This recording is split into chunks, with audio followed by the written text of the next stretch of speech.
ফিরে এলাম বিরতির পর। আপনারা দেখছেন নিউজ ভ্যানগার্ড। এবার যেদিকে আমরা চোখ রাখবো যে মহারাজগঞ্জ বাজারে খাদ্য দপ্তর, লিগ্যাল মেট্রোলজি এছাড়াও সদর মহকুমা দপ্তরের যৌথ অভিযান, একেবারে দোকানে দোকানে গিয়ে তল্লাশি করেন তারা।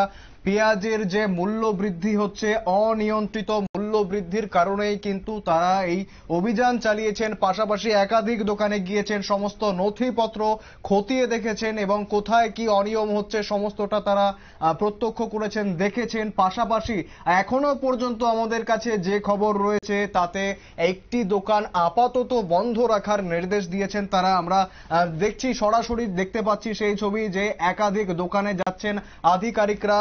কারা কারা ছিলেন আমি আরেকবার জানাবো। খাদ্য দপ্তর, লিগ্যাল মেট্রোলজি এবং সদর ডিসিএম ছিলেন, সদর মহকুমা ডিসিএম ছিলেন। তাদের এই যৌথ উদ্যোগ মহারাজগঞ্জ বাজারে একাধিক দোকানে গিয়েছেন তারা, তল্লাশি চালিয়েছেন।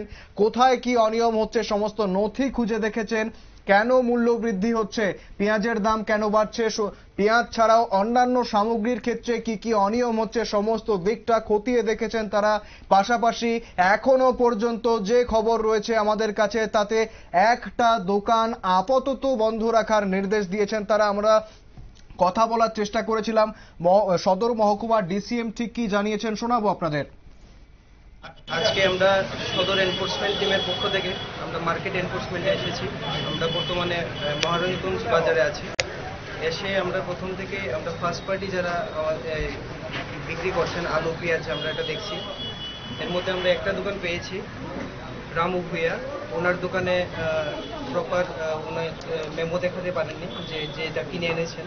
তো এই মেমো দেখাতে না পারাতে আমরা ওনার দোকানটা আপাতত বন্ধ রাখার কথা বলেছি। তাছাড়া আমরা অন্যান্য দোকানও দেখছি, ম্যাক্সিমাম ঠিক আছে। এখানে আমরা একটা দোকানে এসেছি, আমাদের গোবিন্দ বলে এই দোকানের মালিক।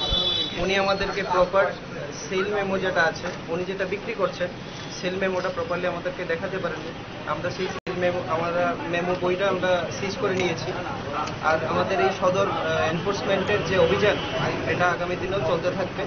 এবং আজকে আমাদের মধ্যে উপস্থিত আছেন আমাদের এসডিসি পুর সদরের আমাদের ইন্সপেক্টর আছেন, চিফ ইন্সপেক্টর আছেন আমাদের সাথে legal metrology, agri officer, food safety officer এবং সম্পূর্ণ এই টিম প্রতিনিয়তভাবে সেল ট্যাক্সের অফিসার আমাদের মধ্যে আছে।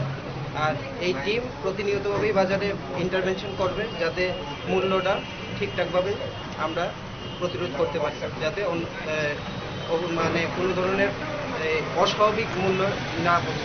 কেন বৃদ্ধি কিছু কি বোঝা যাচ্ছে, এই বৃদ্ধিটা কেন হচ্ছে? অর্থাৎ আপনারা শুনলেন যে তিনি কি জানালেন। সদর মহকুমা ডিসিএম জানালেন যে বাজারে যেভাবে অনিয়মিত মূল্য বৃদ্ধি হচ্ছে যাতে সেই অনিয়মগুলো রোখা যায়, সেই কারণেই কিন্তু এই অভিযান। একাধিক দোকানে যাওয়া হয়েছে, সমস্ত দোকানের নথি খতিয়ে দেখা হয়েছে। অধিকাংশ দোকানের ক্ষেত্রে কিন্তু সমস্ত রকম নথি ঠিকঠাক আছে, কিন্তু যে দোকানে তারা নথি পাননি সেই দোকানটিকে আপাতত তারা বন্ধ রাখার নির্দেশ দিয়েছেন। পাশাপাশি যাতে বাজারে এরকম ভাবে অনিয়ন্ত্রিত মূল্য বৃদ্ধি না হয় সেদিকে কিন্তু কড়া বার্তা দিয়ে এসেছে মহকুমা প্রশাসন। সঙ্গে ছিলেন খাদ্য দপ্তর এবং লিগ্যাল মেট্রোলজি দপ্তর।